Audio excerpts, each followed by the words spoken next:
కరీంనగర్ జిల్లా సైదాపూర్ మండల కేంద్రంలో న్యూస్ 24 తెలుగు నూతన సంవత్సర క్యాలెండర్ను జనవరి 26 రిపబ్లిక్ డే సందర్భంగా సైదాపూర్ ఎస్ఐ కొప్పుల స్వాతి ఘనంగా ఆవిష్కరించారు. జాతీయ పండుగ రోజున ఈ కార్యక్రమం జరగడం ప్రత్యేక ఆకర్షణగా నిలిచింది. ఈ సందర్భంగా ఎస్ఐ కొప్పుల స్వాతి మాట్లాడుతూ నిజాన్ని నిర్భయంగా వెలికితీస్తూ ప్రజలకు ప్రభుత్వానికి మధ్య వారధిగా పనిచేసే మీడియా సమాజానికి దిశానిర్దేశం చేస్తుందన్నారు. ప్రజాస్వామ్యాన్ని బలోపేతం చేయడంలో పత్రికల పాత్ర కీలకమని ఆమె పేర్కొన్నారు.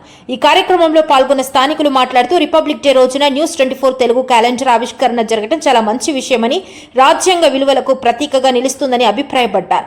ఈ కార్యక్రమంలో సర్పంచులు, ఉప సర్పంచులు, వార్డు సభ్యులు, మాజీ సర్పంచులు, మాజీ ఉప సర్పంచులు, సామాజిక సేవకులు, అడ్వకేట్లు, అంబేద్కర్ యువజన సంఘ నాయకులు, న్యూస్ 24 తెలుగు రిపోర్టర్ దోకిడి తిరుపతి, వివిధ రాజకీయ పార్టీల నాయకులు,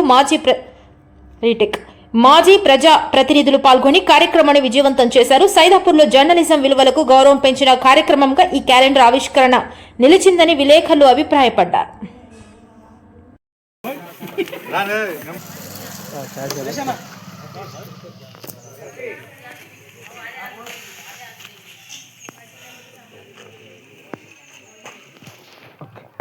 మన ఛానల్ ని చూస్తున్న ప్రతి ఒక్కరూ సబ్స్క్రైబ్ చేసుకొని లైక్ చేసి షేర్ చేయడం మర్చిపోకండి.